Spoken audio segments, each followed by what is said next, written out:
नमस्कार। प्रधानमंत्री नरेंद्र मोदी की बिहार दौरे से पहले बिहार की राजनीतिक सरगर्मी तेज हो गई है और आपको बताते चले कि भारतीय जनता पार्टी के नेता से लेकर कार्यकर्ता तक प्रचार कर रहे हैं और 9 साल बेमिसाल प्रधानमंत्री के कार्य को लेकर लोगों के बीच जा रहे हैं। सामने इस वक्त हमारे साथ जो हैं अजय निषाद जी हैं, जो मुजफ्फरपुर सांसद है। सबसे पहले स्वागत है आपका। नमस्कार। क्या कुछ कहना चाहेंगे सर, आज परिचर्चा हुआ है? नहीं, भारतीय जनता पार्टी 365 दिन काम करती है, लेकिन एक ये विशेष क्षण है कि हमारी सरकार का 9 साल पूरा हो गया।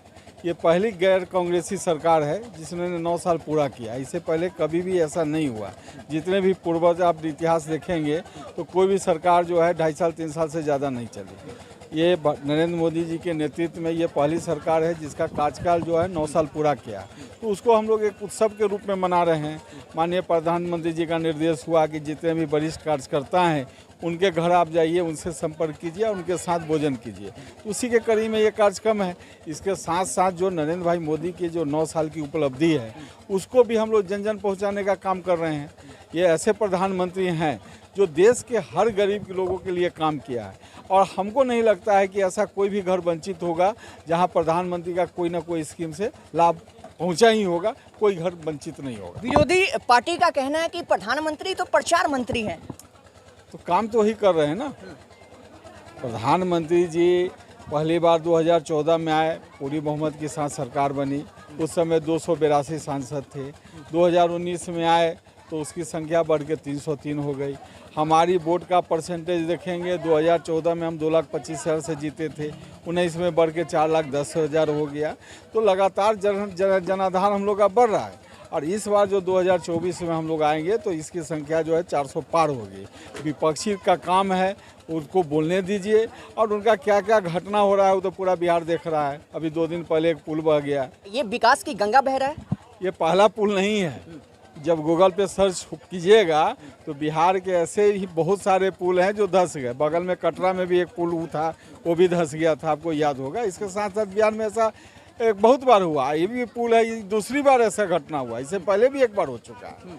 तो जो यहाँ के मुख्यमंत्री हैं, इनकी जो भी पूरी टीम है वो भ्रष्टाचार के दलदल में फंसा हुआ है और प्रधानमंत्री मुख्यमंत्री जी सिर्फ चाहते हैं कि हमारा छवि जो है ईमानदार के रूप में रहे। अब जनता धीरे धीरे अब समझ रही है कि इनका नकाब उतर गया। अच्छा, कुछ दिन पहले आपका एक बयान सामने आया कि मुख्यमंत्री नीतीश कुमार को इस्तीफा दे देना चाहिए। आप हमेशा से अपने बयान को लेकर सुर्खियों में रहे हैं। मुख्यमंत्री नीतीश कुमार और तेजस्वी यादव के बयान को लेकर हमेशा आप परखर रहे हैं। मेन आपका मतलब मोटो क्या है, क्या सोचते हैं इन दोनों को लेकर आप? देखिए, लंबे समय तक मुख्यमंत्री जी हमारे साथ रहे और उनकी पहचान अगर बनी तो भारतीय जनता पार्टी के कारण बनी। 1993 में जब भारतीय जनता पार्टी का अधिवेशन चल रहा था तो उस समय समता पार्टी के राष्ट्रीय अध्यक्ष जौहर साहब और नीतीश कुमार वो सम्मेलन में मुंबई गए थे और अटल जी से अपनी पार्टी के लिए ये गठबंधन का ऑफर रखा।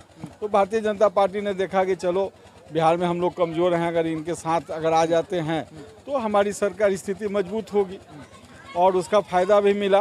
2005 में हम लोग साथ में चुनाव लड़े और बिहार में पहली बार बहुमत के साथ सरकार बनी और माननीय मुख्यमंत्री जी मुख्यमंत्री बने। अच्छा काम हम लोग किए तो 2010 में फिर रिपीट हुआ।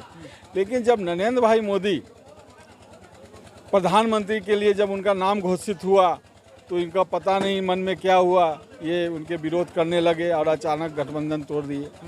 गठबंधन तोड़ के चले गए आरजेडी के साथ, वहाँ सरकार बनाए, चुनाव लड़े, फिर सत्ता में आए, फिर पता नहीं क्या विचलित हुआ, फिर चले गए, आ गए यहाँ भारतीय जनता पार्टी में।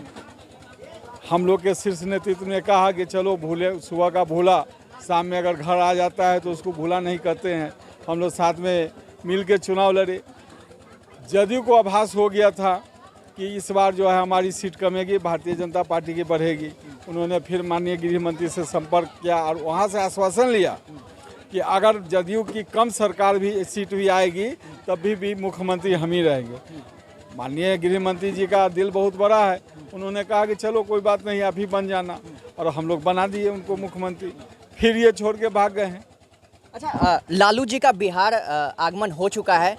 कहा जा रहा है पार्टी की ओर से, विरोधी पार्टी की ओर से, अब बिहार में खेला होगा। आगामी चुनाव भी है 2024 और 2025, क्या सोचते हैं कितनी तैयारी? देखिए, दो कमज़ोर लोग मिल के शेर का शिकार नहीं कर सकते।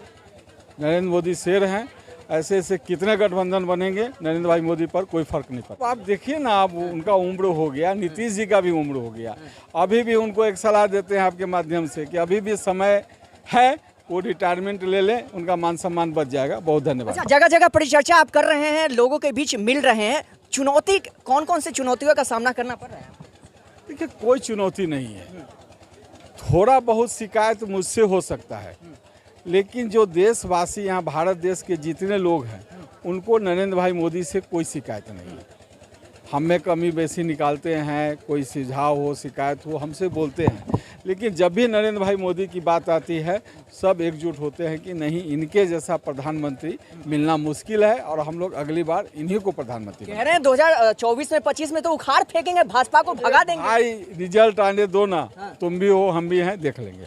चलो चलिए, तो हमारे साथ जो है अभी मुजफ्फरपुर सांसद अजय निषाद जी बातचीत कर रहे थे। हालांकि देखने वाली बात यह है कि आप देखते हैं कि बिहार में जितने सारे राजनीतिक पार्टियां हैं वो अपनी आगामी जो चुनाव है उसको लेकर तैयारियों में जुट गई है। हालांकि इस वक्त जो है हमारे साथ बातचीत कर रहे थे मुजफ्फरपुर सांसद यानी कि बीजेपी सांसद अजय निषाद जी। अभी हमारी उपस्थिति जो है लोचा, जो गायघाट प्रखंड अंतर्गत पड़ता है, और यहाँ पे अभी जो है परिचर्चा कर रहे थे। और आपको बताते चले कि प्रधानमंत्री के 9 साल बेमिसाल काम को लेकर जनता के बीच रखे हैं।